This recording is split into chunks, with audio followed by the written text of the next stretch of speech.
സുനിൽകുമാർ ഞങ്ങളുടെ തൃശ്ശൂർക്കാരനാള്.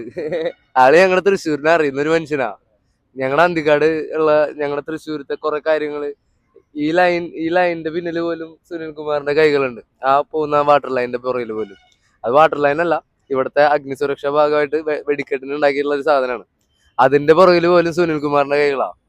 പിന്നെ സുരേഷ് ഗോപി ഒന്നും വന്നിട്ട് പ്രത്യേകിച്ച് കാര്യമൊന്നുമില്ല. സുരേഷ് ഗോപിക്ക് തൃശ്ശൂർ എന്താന്ന് അറിയില്ല, തൃശ്ശൂർ എന്താണെന്ന് അറിയില്ല, ഒരു തേങ്ങ അറിയില്ല ആൾക്ക്.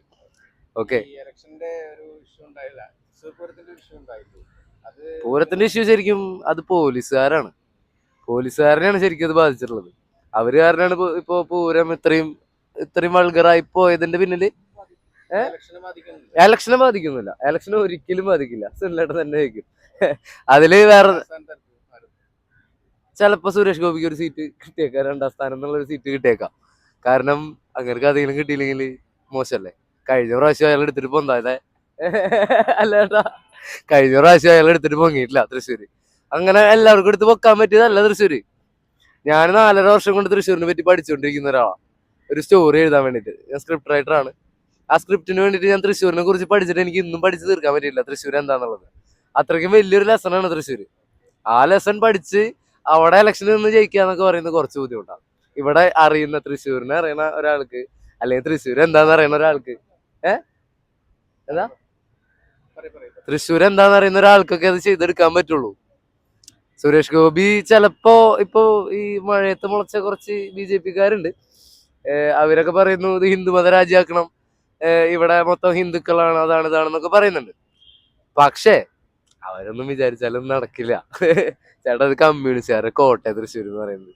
ഒരു കുന്ന് കമ്മ്യൂണിസ്റ്റുകാരുണ്ട് തൃശ്ശൂര്. ഞാനൊക്കെ ചെറുപ്പം തൊട്ട് കണ്ടുവരുന്ന കുറെ കമ്മ്യൂണിസ്റ്റുകാരുണ്ട്. അത് പാർട്ടിക്ക് വേണ്ടി മാത്രല്ല, മനുഷ്യത്വം കൊണ്ട് നടക്കുന്ന കമ്മ്യൂണിസ്റ്റുകാരുണ്ട്.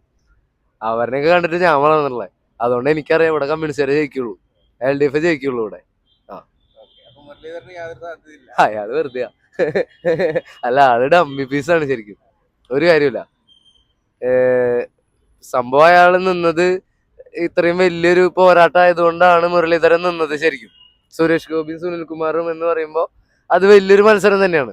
അപ്പൊ അതിന്റെ ഇടയിലേക്ക് ഒരു നല്ലൊരു പ്രതിനിധി തന്നെ വേണമല്ലോ. അതിനു വേണ്ടിയിട്ടായിരിക്കും മുരളീധരൻ നിന്നത്. പക്ഷെ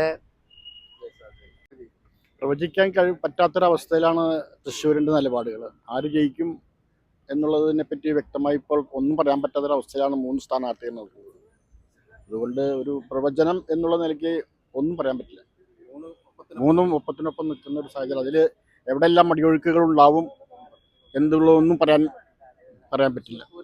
പക്ഷേ പൂരത്തിൻ്റെ ഒരു പ്രശ്നം തന്നെ ഉണ്ട്. ഒരു വിഭാഗം ജനങ്ങൾക്ക് അത് സാധ്യതയുണ്ട്. പക്ഷെ ഇന്ന ആൾ ജയിക്കും എന്നുള്ളൊരു മുന്നറിയിപ്പ് മുമ്പ് പറയാൻ പറ്റാത്തൊരു സാഹചര്യത്തിലാണ് ഇപ്പോഴത്തെ നിലനിൽ. സുരേഷ് ഗോപി എന്ന് വേറൊരു വ്യക്തിയാണ്, അതിനെ കുറിച്ച് ഞാൻ പറഞ്ഞില്ല. അതിനിവിടെ സുനിൽകുമാർ ജയിക്കുള്ളൂ. സുരേഷ് ഗോപിക്കും സാധ്യതയുണ്ട്, സുനിൽകുമാറിനും സാധ്യതയുണ്ട്. മുരളീധരനെ ഇത്തിരി കുറവാണ്, ആള് പെട്ടെന്ന് വന്നിട്ടുള്ളല്ലേ. പ്രതാപനിലായിരുന്നേ. മുരളീധരൻ ഇപ്പൊ തൃശ്ശൂർക്കാരനാണ്. സുനിൽകുമാറിന് തൃശ്ശൂർക്കാരനാണ്. മൂന്നത്തോളം മുരളീധരൻ, അതൊന്നും പറയാൻ പറ്റില്ല.